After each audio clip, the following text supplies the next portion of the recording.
We are live. It is June 3rd, and this is Politics with Peyman and JP. Today, we will be discussing the technical recession. So with that said, I'm going to throw it right over to you, Peyman. How you doing, bro? I'm doing good, but it pains me that we're promoting this made-up term, technical recession, but such is life. So let's start over here. I was checking out my YouTube feed yesterday, and all I did was I typed into YouTube Canada and economy, and Global News is regurgitating that term, technical recession. Bloomberg talking about consumer confidence. CTV News talking about technical recession. Everything was about the economy. Like technical recession. Ben Mulrooney, I didn't even know he had a show. He's talking about recession. So this doesn't, if this was coming from the left against the right, I could understand it because the left has controlled the media for so long and they control the spin. But I'm wondering, like, where the hell is this coming from? Did the right finally get its act together? I just think it's indicative of how much the media is owned in Canada, even the alternative media. They use their terminologies. There's no such thing as a technical recession. There's a recession or there's not a recession. The fact that they qualify it with that, it just shows us in true light that it is controlled. They're coordinating their messaging. Yeah, it's the coordination. Like he could have called it a regulatory boondoggle, and they would have just kept pushing on it. And you're right, it's the media. But what I don't understand is why the media is turned on Carney, because Carney is the one that owns the media because he funds it. Because left and right isn't relevant. They're going to pass it back over to the right team soon here, and we're all going to think that we're back in better standing, and the agenda continues to go on. That's what I firmly believe. You're right, and I'm wondering who made that decision. Like is this some super banker somewhere? Is this BlackRock? Like who made that decision? Yeah, definitely. We would have to go to the head of the snake for that, and that, in my estimation, will be international finance or the oligarchy that controls those institutions. All right, I want to play a clip from House of Cards for people that have watched this show. It's they're having a discussion about how to confront the union, and these guys are congressmen, and he's like, we need a snappy catchphrase that we can corner them with, and I think it's relevant to what's happening with this technical recession thing. It makes Spinella the villain. Oh, for the love of God! Naturally, nothing works. It's organized labor. No, we need something that makes Spinella the villain. His lack of control, his inability. Disorganized labor. It's disorganized labor, plain and simple. When you've got angry teachers throwing bricks through congressmen's windows, you've got to blame the union leadership. We'll be beefing up the security for the entire leadership. And I strongly encourage Marty Spinella to keep his people in line. This is starting to look like disorganized labor. Do you really think Marty Spinella is to blame? Whether Mr. Spinella is behind this or not, he might want to tone down the rhetoric before disorganized labor turns into organized crime. So apologies to people who don't like Kevin Spacey's sexual proclivities, but what are your thoughts, JP? It reminds me of the Bahal Room. After that last Trump assassination, everyone was coordinating their messaging. Everyone I seen in alternative media, mainstream media, were talking about building the ballroom, which seemed to be about the last thing on the list of things you should say after someone tried to take a shot at the president. But I think that's very, very true. I think that's exactly how it works. These things are conceptualized, then they're implemented, and everyone does their part. No, you're absolutely right. You're spot on. It's coordinated messaging. And this is like the enemy of progress. We want to move to a society where we have more freedoms, where we're emphasizing the sovereignty of the individual. We want something like the Alberta independence movement to build something from the ground up. What these guys are saying, just because they happen to be on the right doesn't mean they're aligned with us. What they're saying is, sit down, shut up. Politics is a team sport. It's better to win ugly than lose nobly. People want something that's real. We could all see the synthetic nature of establishment politics, and that's what people hunger for. Look at Pierre Poilievre when he went on Joe Rogan and did the whole quintessential Canadian, we're just nice and we all get along up here bullshit. And he even said, like, no, I communicate with Carney frequently. I was just talking to him on my way to the show. It's like these guys are all friends, man. It's one big club, and we ain't in it, as George Carlin said. May he rest in peace. Coordinated messaging. I got another bag of goodies queued up. So this is Northern perspective. I know you jokingly call them naive perspective, but putting aside our feelings about them, here's the catchline. Mark Carney caught running from recession questions as media completely something. So they found a weak spot and they're attacking him on it. And tactically, I understand that makes sense. What I'm saying is strategically in the long run, I don't think this helps Canada. This just reinforces this belief that, if the best way to fix it is just to get the Liberals out and the Conservatives in. Yeah, I remember Chris Erickson, our co-host from PST, said one day that he thinks it was just a theory, a hypothesis, he said, but, maybe Poilievre's going to get right back in there after Carney does what he was brought to do. Because I don't get the impression that Mark Carney wants to be under all this political pressure. He never had any political aspirations. He was always profoundly aware that he's in the class above the politicians, and he was happy there. So, I think that's relevant. I want to bring this, again, I'll bring this up. Where were we? Peyman Ascari has no idea what he's doing. This is a gentleman by the name of Moose on the Loose, and a lot of people watch him. They tune into his show. He gives really good analysis of daily breakdown of news in Canada. Mark Nixon, Moose on the Loose. I think they're positioning themselves to do. Well, I know they're positioning themselves to do what the media did in the U.S. in the lead up to the 2024 election. So you had like Benny Johnson's. They're running cover for Trump, and they basically got him into power. And at the time, I thought that was really good. But in hindsight, all of this effort, we got Trump in, and he's not really that much different from the previous presidential candidates. So I look at this, and I don't think this is the right way forward. No, and to reference what's happening with MAGA, with Benny Johnson, and there's a bunch of other ones. Their names escape me, but they're still on Team Trump. When all of the legitimate people that were independent voices and alternative commentators, they called Trump out when he started not delivering. They called Trump out when he did the antithesis of what he ran on a repudiation of neoconservatism, and then became the super neoconservative. And we're all just supposed to relax and go along with the plan. We're panicans. It's so ludicrous, man. And that's the glory of this right-left thing. That's the glory of divide and conquer and the two-party system. They keep us trapped in one or the other.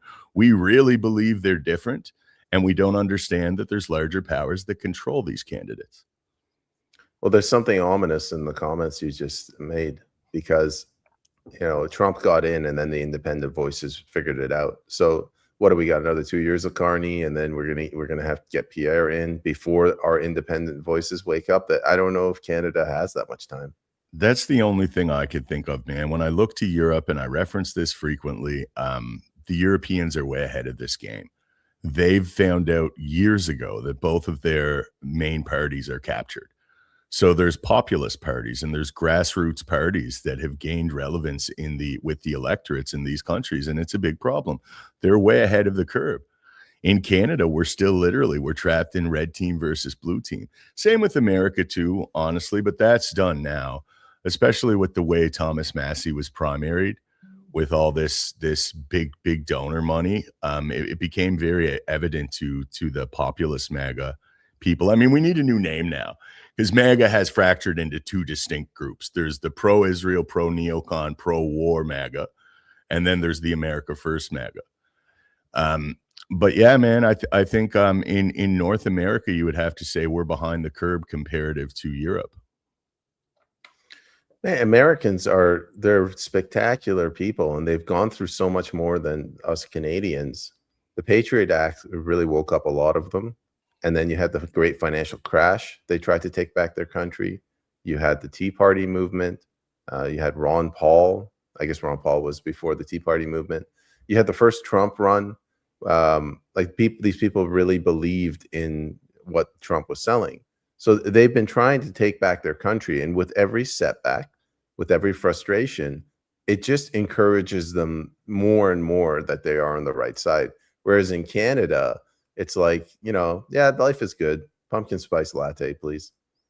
Yeah, well, Canada too, like we had Pierre Poilievre, who's not half the salesman and actor that Trump is. Like Pierre's feckless sloganeering rhetoric was incomparable to Trump. I don't like brash people. I don't like people that have no class. Like I don't like that. And Trump would be someone who I wouldn't really like, but I loved him. I absolutely loved him. I fell for it. I fell for the kayfabe. I got into it. I liked that he was being brash and short with these people because I felt like he was genuinely for the people of America. He was a billionaire populist, as ironic as that is. That's what I felt. And that's why I was receptive to his messaging. But I mean, I'm the kind of guy that I believe my eyes. So when I see something that refutes what I'm feeling, I have no problem changing my mind. But a lot of people can't do that. The cognitive dissonance kicks in, the tribalism kicks in, and they're on there telling people to not pay attention. You know what I mean? Don't worry what he's doing. Just don't panic. Trust the plan. It's ludicrous. Well, look where we are right now. Like our worldview is that there's been a corporate takeover of the West. Call it whatever you want. But BlackRock is the easiest way to visualize it. The others, they're blaming immigrants. Just to be clear, I'm not saying we need more immigration. We need far less. But when they blame immigrants and they start hating those immigrants, they get angry. They feed off their own anger. And the podcasters love that because, the more they feed the beast, the more viewership they get. And then they just go down this horrible path where there is no progress. Yeah, it's the same thing with the left and the right. They blame the left. It's like, no, it's the left. It's like, well, where are they? Like, what should we do with the left? It's not the left. The left are people that reacted to the stimuli that was set out by the establishment. So it would reflexively make you react to it and keep us perpetually looking left and right instead of up. I promised I wasn't going to say the bankers this episode, but I can't do it, man. It's the bankers. It's corporate takeover. That's a fine way to word it. But it's a supranational structure above our politicians. And until people can really get that through their thick skulls, we get nowhere. So speaking of bankers and economy, I have 3 really dry graphs. So if anyone in the audience wants to drop off right now, I promise I'll go through them as quickly as I can. But I can't.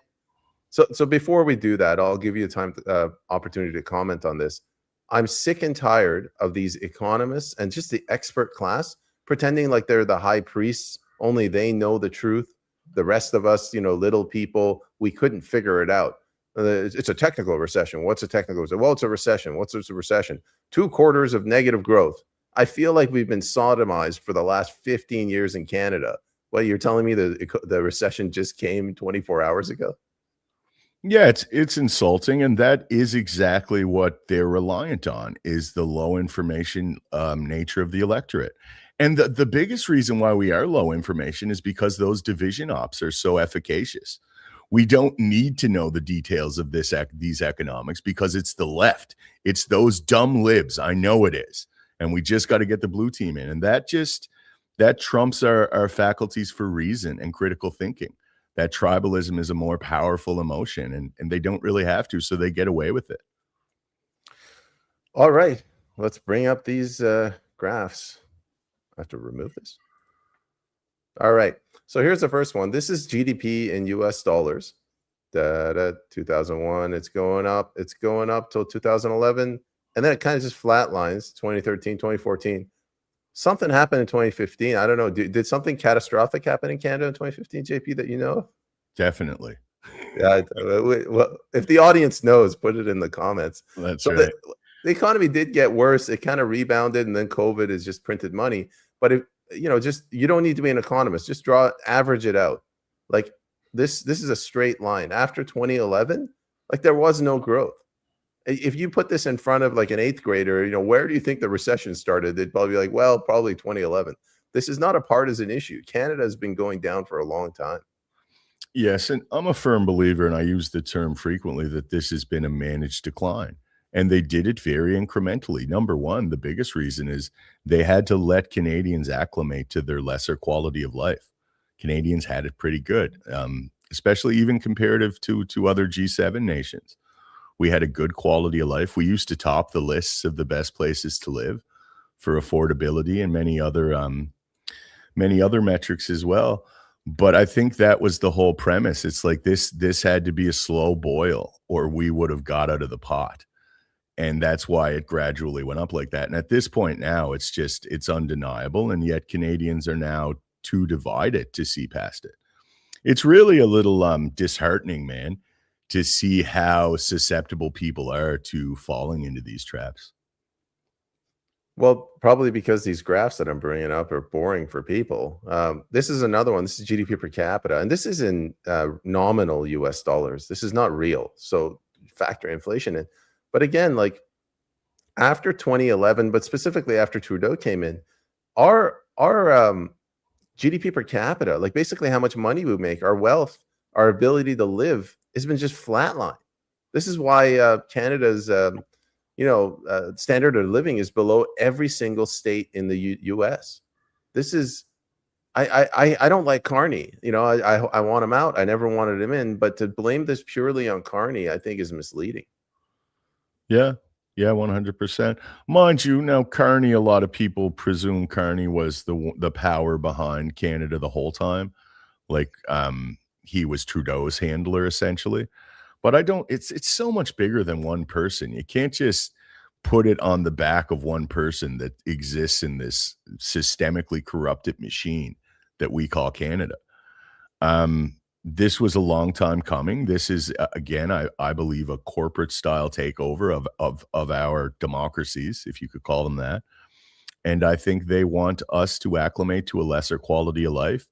Now I think they want to transition our economy. So that's why, again, I use the term managed decline, because it's going to get to a point where it just crashes. I don't know if they're going to nationalize things, like they're going to nationalize housing. I keep looking at just in Nova Scotia at the apartment rentals, the way they're going up. Like I'm talking about insane, unsustainable growth. $900 in 2020 for a unit in my building compared to $2,400 presently. So in my eyes, it's like I ask myself, like, what happens when it gets to $3,600? What happens when then they have to nationalize the housing? You know what I mean? They just come in and the government takes it over and sets it. And maybe that's what they're doing. But clearly there's an end in mind. There's an end goal they have. Man, I wish I could, I could express how much I agree with you. That the nationalization of housing is in effect in BC. And Jeffrey Tucker, the gentleman who always wears a bow tie, he looked into this in the US and he said, you had two inflationary shocks in the 70s, and then that forced women to get a job. So you went from like a single earner household to a double earner household, and it hid the fact that people were getting poorer because they would look at household income and it looks like it's steadily growing. It's not growing. They're just working twice as hard. And then when when that family was broken apart and everybody was working twice as hard, they couldn't work any harder. Then all of a sudden now, by the 90s, people couldn't afford homes. Yeah, the post World War II prosperity that we felt in the West was unsustainable. We couldn't bring it to scale.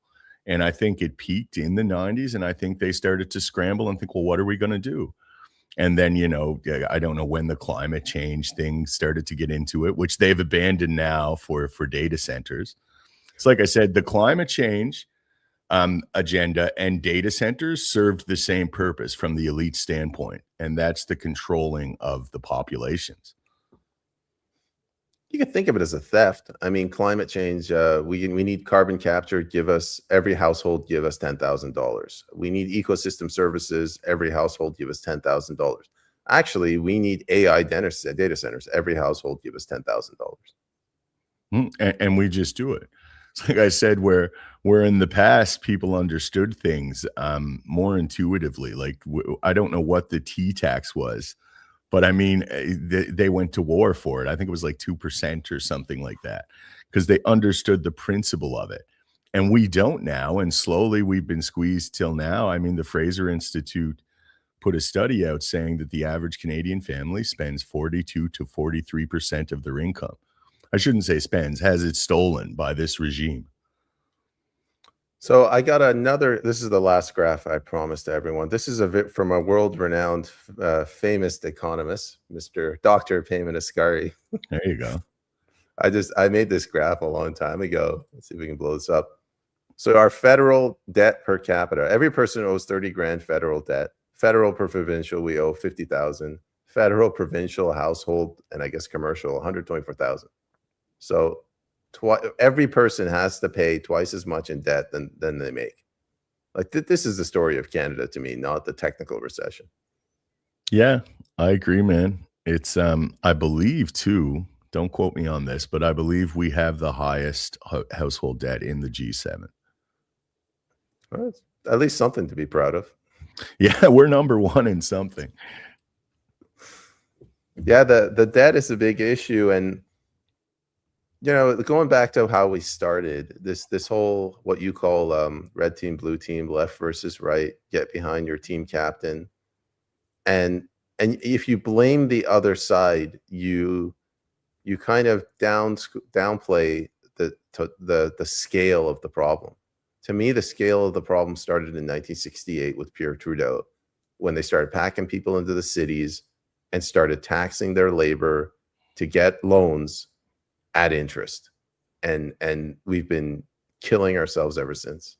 Yes, and at that exact same point, we started the long process, the slow process, because it was a gradual process of the deindustrialization of Canada. And all of these small towns, my hometown, Sydney, Nova Scotia being one of them, were deindustrialized by the late 80s, early 90s entirely. The mines closed, the steel plants closed, any factories closed, the fisheries faced setbacks. This was a concerted effort. There's no way that all of these very wise statespeople and economists didn't know what was going to be the effect or the effect of all of their policies. Of course they knew that, just like with the weaponized mass migration. A lot of people say, well, they did it because the birth rates plummeted. It's like, no, they've accomplished multiple objectives by doing this. Number one being they balkanized Canada. They're always thinking of reflexivity because they're left-right grift, man. They've been running this for a very long time. And everything functions within these dialectics. So they knew that radical demographic shifts in combination with anti-white rhetoric was going to make white people become identitarianistic. And we were going to see more chaos, more civil strife, exactly what they require to transition our economy to whatever it is they have in mind.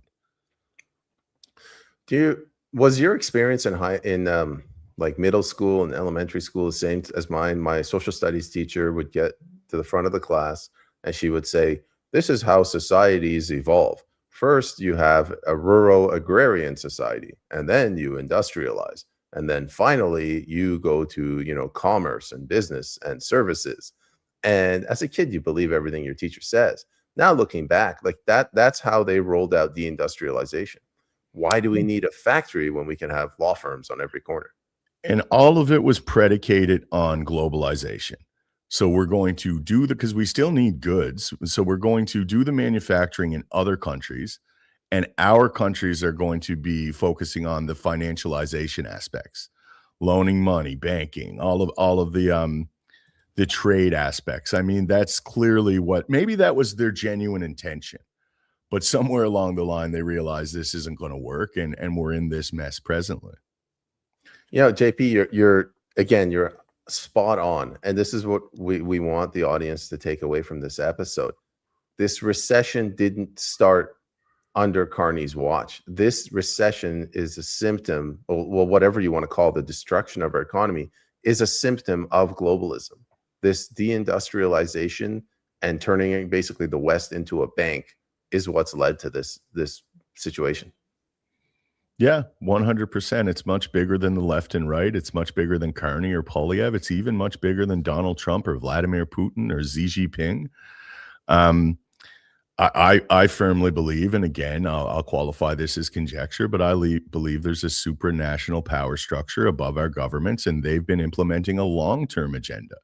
And they do it under the framings of Malthusianism. Like, we're going to run out. It's for our own good.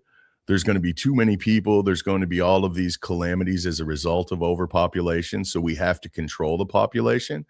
This is the pernicious aspect of tyranny. They don't merely feel entitled to tyrannize and subjugate people. They feel that it's their ethical responsibility to do so. That's chilling when you really grasp that. They feel like they're doing right by us, and we're too dumb to know any better, and they have an obligation to do so. So I've been keeping an eye on the comments. We got 15, but before going to that, I wanted to play a video, if that's okay with you. I know I've hijacked. Definitely. Before we do, though, no, I like this, man. This is fun. Before we do it, I just want to appeal to the people watching. If you could please share this this broadcast, it's very advantageous for us. So this video is from a gentleman by the name of Will Abram, who is he was a fantastic human being, a great Canadian, and it's a tragedy that has passed away. Public education teacher. He explains what's going on better than Carney ever could. And let's give this graph was created by a professor who taught at Malaspina College, and he lived on the. Sorry, I watch everything on double speed. Oh no, he's talking fast. Okay, go ahead. Island here, and we collaborated a lot. This was one of the things that helped get me educated into the understanding of the money scam. Now, he created it from the numbers that he got from the 1993 Auditor General's report. And at that time, we had borrowed no more than $37 billion over a long period of time. But in 1993, our national debt stood at $423 billion, of which $386 billion was simply interest on interest on interest. So the principal that we borrowed from 1867 to 1992 was only $37 billion. $37 billion, that is correct. And the interest that accumulated from that principal over that period of time was $386 billion. Yep, that is correct. Well, I'll stop it there. I think you get the message, JP. Yeah, I mean, that's very accurate. And that's what people have to understand about our situation. Now, I believe this is a result of a deficiency in our system between production costs and wages paid out to people. I don't think it's self-liquidating. So I think it absolutely requires the servicing of our economy with an influx of credit. But the fact that they're allowed to then, private institutions are allowed to then service that debt and have this massive interest rate attached to it, that's what keeps us in perpetual debt slavery, nationally and individually. So if you guys remember way back when, hundreds of thousands of years ago, when Chrystia Freeland was the deputy prime minister, and when Canadians actually followed politics because they had faith in the country, she got up and she said, I'll play fast and loose with the numbers. We have, we're bringing in $50 billion in revenue and we're budgeting $75 billion in expenses. That means that rather than paying off that debt, the $37 billion this guy was talking about, they're going out and they're getting another loan. So you're spending more money than you have, and you have to get a loan to pay off what you owed from last year. So this is like, that's the problem. It's not this technical recession. It's that we're spending and living beyond our means. Yeah, and it's all under the guise of endless growth, which is such a misnomer. It's hard to fathom the extent of that. Like, we could just keep doing this, keep investing. It's going to take care of itself. And it's also a symptom of short-term thinking from our public servants. If they're not in on it, they just think, oh, well, they're ultimately just trying to get through.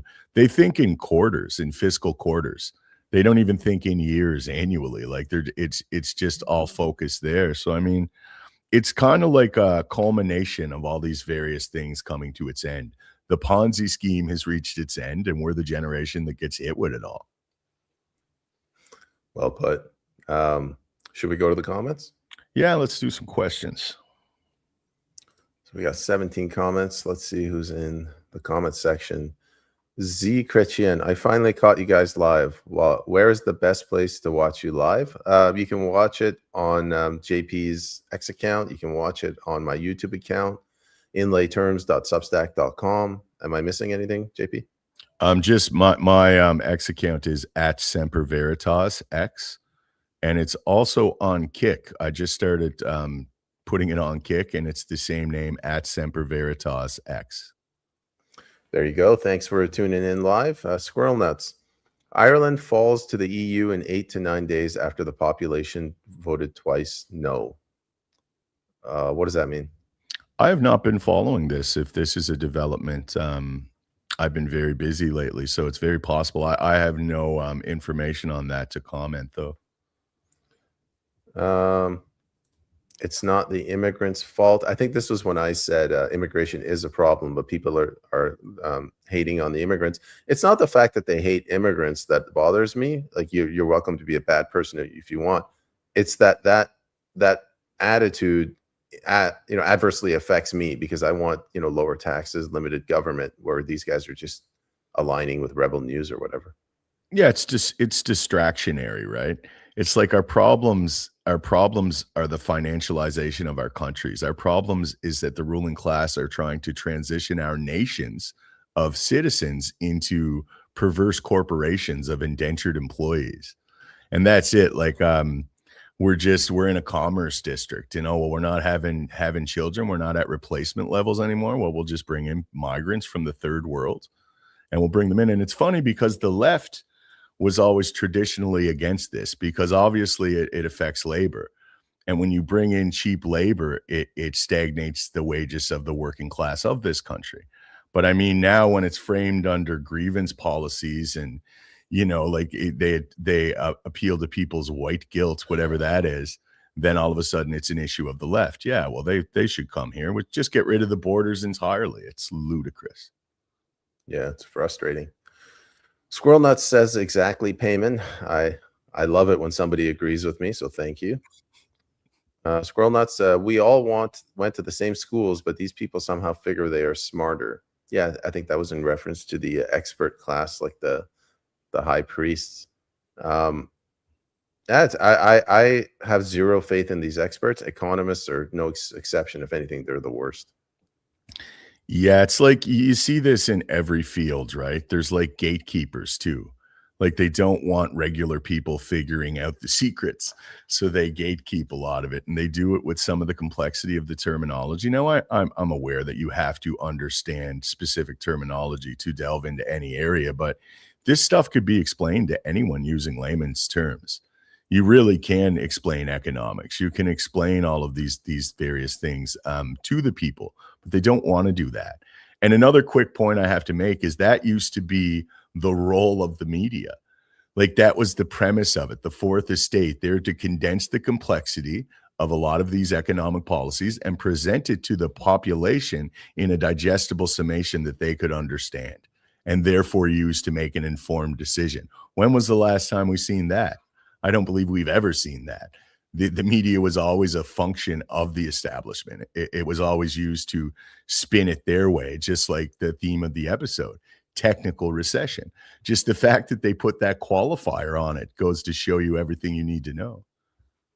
No, I agree. It's an abdication of responsibility. Derek Sittler says in all caps, Justin Trudeau got elected as prime minister. I mean, no disagreement there. I don't know what you were yelling about. That was the 2015 when you were like, what happened in 2015? And I was like, I don't know, man. What happened? Oh, yeah, that's right. It totally it passed by me. I was totally unaware of that. But thanks, Derek. Squirrel Nuts, Canada has been in a recession since 1989. In fact. I mean, I think this was again a gradual process. I think we were probably on the trajectory potentially before then. You take it back to Trudeau getting in. That was when the agenda started to really shift. And I mean, that's when you started to see all the changes in our culture in America too. That's when you've seen the liberalization of the marriage laws. That's when you've seen more people starting to move away from Christ and God and interpret life in their own way in a secular regard. Peace and love, all that stuff kicked in. The psyops went into overdrive. The unrest politically in America in the 1960s is hard to fathom. I recommend people read up on that a little bit because it's wild how tumultuous that decade truly was. You know, I know we're not supposed to beat up on the boomers, but imagine in like 1,000 years, historians, they're trying to understand what the hell happened in the world in the 1960s. In Canada, if you look at like everything just blew up, the budget, the spending, the inflation, the 60s to the 80s under Trudeau, they were a horrible period. And I can only imagine what the parents, the World War II generation must have thought. They're like, you sons of bitches, we fought the Nazis and you're doing what they did, where you're just printing money. It's the most radical transition I've ever seen. Yeah, a lot of people are just, again, they're not that informed. They just kind of go along with it. And one thing to be mentioned about the boomers, and I always feel sorry for them, is they were the most heavily propagandized people, that generation that existed. Because you got to think, all they had available was these direct communication, like TV. Like, they didn't have the internet. They had broadcast television where it was beamed into your living room every night, and that was the gospel truth, and you believed it. So when things were framed expertly by these social engineers, they believed it. And that's what it was. Like, the media, you got to think, most of these media people that you think were trusted anchormen, they were CIA agents. It's a Mockingbird, right? Mockingbird Media. No, I agree. Andre Milosh, thank you for reposting the stream. Put a comment in put a question in the comment section. We always like hearing from you. Squirrel Nuts on fire. Carney can be blamed because he's been on the inside of Canada banking for how many decades? Yeah, I get what you're saying. I think JP pointed this out too. He was Trudeau's handler. Yeah, he's a player, man. He's a real player in this banking class. He actually orchestrated and conceptualized their whole green agenda, how it was going to work with the economy. And he laid it out in his book Values. Carney's a big player for sure. But the point Peyman was trying to make is that this is a long-term agenda. Like, there's bigger things. This is probably a multi-generational agenda. You can't imagine the people that figured this out the way they wanted to take the Western democracies are still living.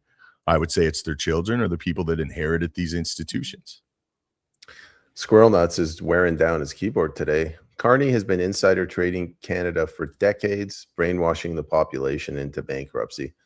That is a little bit long for a bumper sticker, but it's spot on. They're brainwashing people into bankruptcy. That's what this whole debt thing is. And yesterday on PSD, I mentioned, or maybe yesterday on this show, how they use bizarre words like negative growth. Another one is debt to GDP ratio. Like, when your debt gets too big in numbers, like, guys, we can't use 2 trillion anymore. How about we do debt to GDP ratio? Well, that'll buy us a few decades. It honestly seems like stalling tactics, because you're watching all this unfold and you're like, man, they're not going to be able to run this grift forever. Like, we're going to have food shortages soon. People are going to be kicked out of their apartments, short on making payments. Like, they're not going to be able to spin it to that extent. It's almost like I say, I can imagine maybe they're trying to wait until they get all of the legislation changed that they want, because they know there's going to be a reaction. There's a reciprocal, perpetual dynamic between the people and the ruling class. And when things get hard, people react, and they know this better than anyone. So what do they want? Well, they want to have Bill C2, C8, C9, C11, C63, C22. They want all these bills in place. So when people do push back against the change in lifestyle relative to the recession and the hard times, they have the infrastructure there to deal with them. That's what I believe. That expert analysis is just, there's so many questions. I'm going to start speeding up on this. Squirrel Nuts, I'm going to lump 2 of yours together. The fish stocks are down, so no fishing in Canada, but China can. And he says raw materials, they want Canada to be an importer and not an exporter of finished products. What are your thoughts on that? Well, yeah, it's like I was saying, the way we exported all of our manufacturing jobs. And I read an article recently that was kind of indicating like that was part of the plan. Were we making China a power by doing that? Because obviously these people must have known by exporting all of our manufacturing to China that was going to make them a more powerful nation. Were they that short-sighted, or is that part of the plan too? But it's undeniable. Yeah, Canada is going to have a different type of a role in this globalized economy, and manufacturing goods was not it.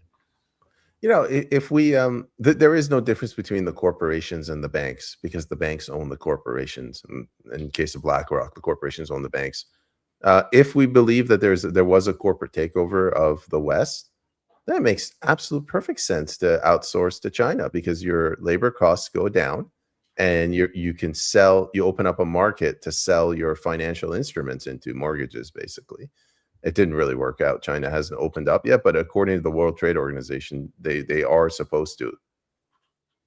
China's a hard puzzle for me to wrap my head around, because I know a lot that it was Western banking money. Henry Kissinger helped Deng Xiaoping set up the model for the neoliberal technocracy that they still operate under.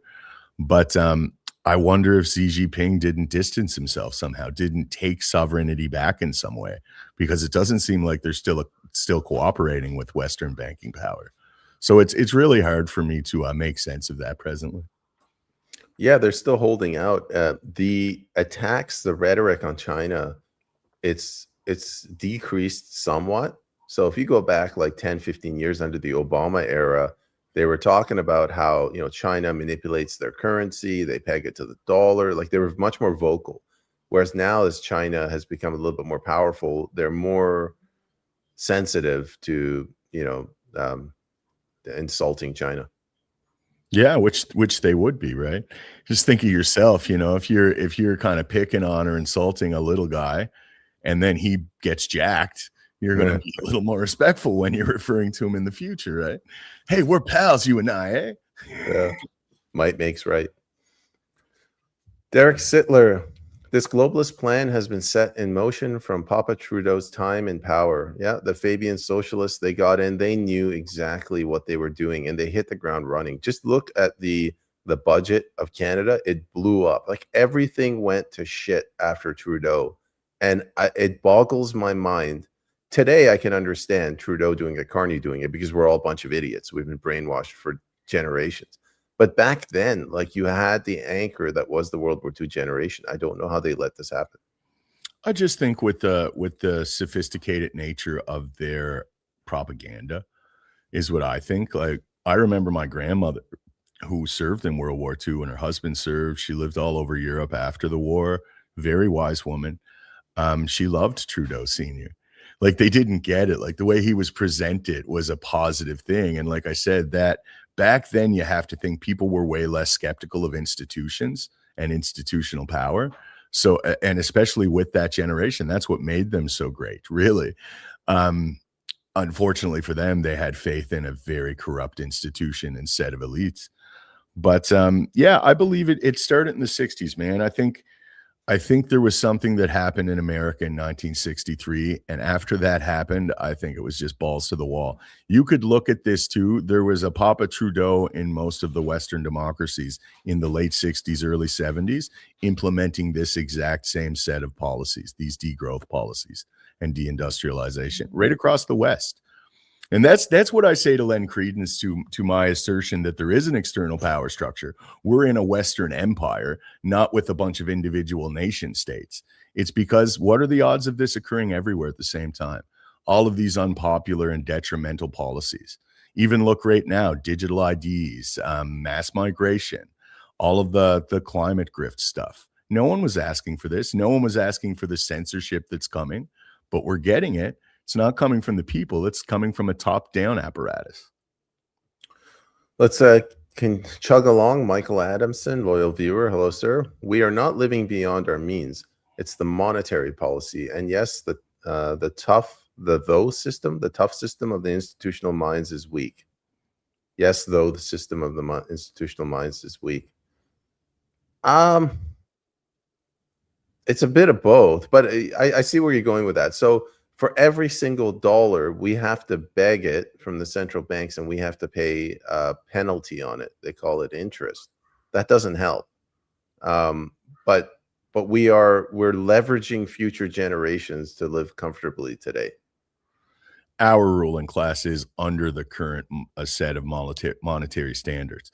And that's what people say, like, our present system is predicated on scarcity from a competitive standpoint, from everything. So, I mean, if we could have an abundance, like there would be no problem. Like with Douglas social credit, for instance, there's a national dividend that would be, it's not a UBI. It doesn't function as a UBI. It's a national dividend that would help with national discounts. So we could have live in an abundance. Like there's more than enough for people, and not in some kind of Marxist way we have to take from them. We just have to get rid of the deficiency in the market.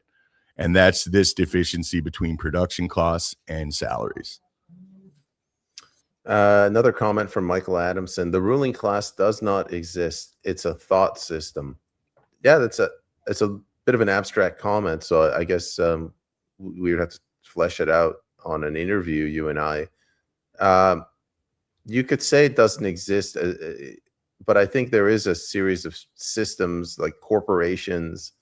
They're publicly traded. You could say it's a thought system in that any one of us, JP and myself, if we had enough money, we could buy shares and we would enter into that sort of ruling class, and then we lose our money, we leave the ruling class. Yeah, I'm not sure what he says there. There's definitely a ruling class, and there's definitely nepotism. Nepotism exists. I would say it's familial. I would say at the top, it's the families that set it up, the families that rigged the game. I would say their descendants still have some semblance of power. Would it be a different ruling class if that's the point he's making? Of course, yeah. It's the thought system and the ideas that would facilitate this and necessitate a ruling class emerging. But yeah, there is a ruling class. It does exist. Michael Adamson confirms that the recession began in 1989. Things have just been getting worse and worse. But just to be clear, in 1989, that was a technical recession, not a recession.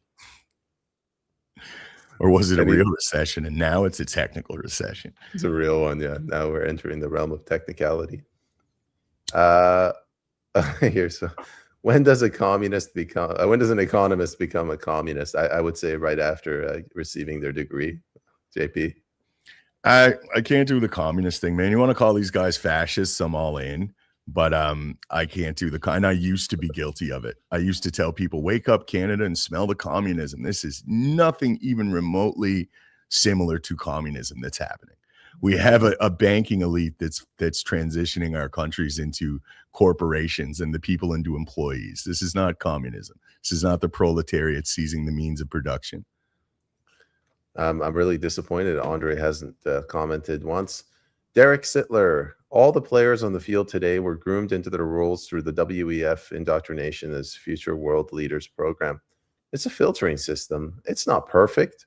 It's not official. Like they don't have an application process where you apply, but they have their feelers out there. And another example, in my riding in West Vancouver, Patrick Weiler, he was groomed by the previous Liberal Party candidate. She brought him under her wing, groomed him or trained him, and then the party gave the endorsement. That's a continuation of ideology. That's one way to ensure you know what I'm saying.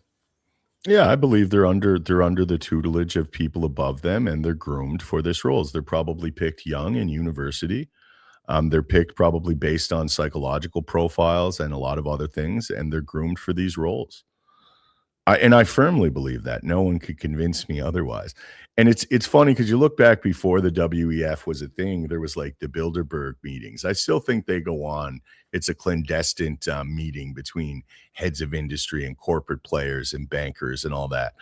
But people like Alex Jones and all kinds of alternative media would find out where they were having their annual meeting, and they would go there and they would stand outside the gates and watch these different power players going in and out.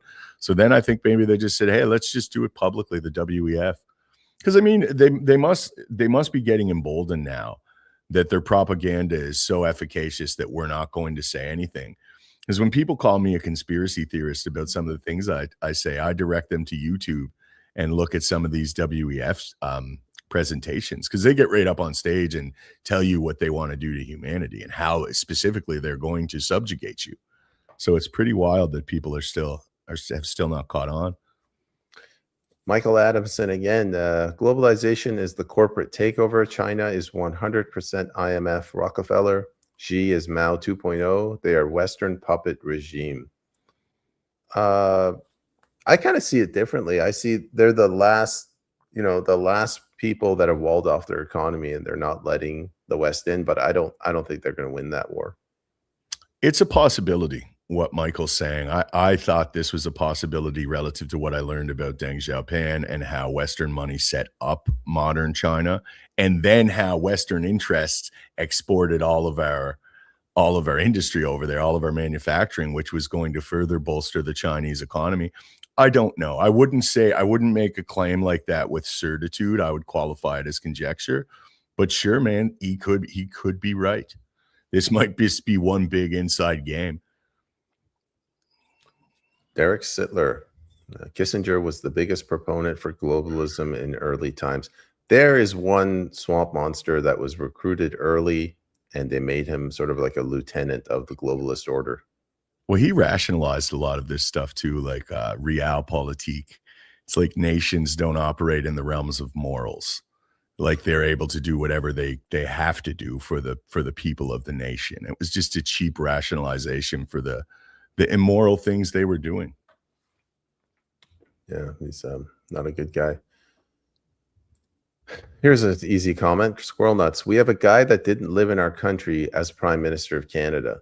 They parachuted this guy in, and Canadians were completely okay with it. He had 3 different passports. He didn't live here. He was a central banker. He's a billionaire. These are all red flags, but people threw caution to the wind. Some of the video clips that came out too with him saying disparaging things about Canada, like, I've never considered myself a Canadian. I've always considered myself a European. In the past, that would have excluded him from consideration. It's like, you really just said that? Like, of course you're not going to run for Canada. But again, he also said when asked about if he was going to run for Canadian office many years ago, he said, yeah, maybe I'll just be a clown. Maybe I'll join the circus and be a clown. You guys want me to join the circus? Carney knows what he is, and he knows he's above politics. Carney was told by his overlords that he had to come over and take charge. I firmly believe that. No one could convince me otherwise. They threatened his family. You will become the most powerful man in Canada, and you will receive a big salary. He knows who he works for, though, bro. They all do. No.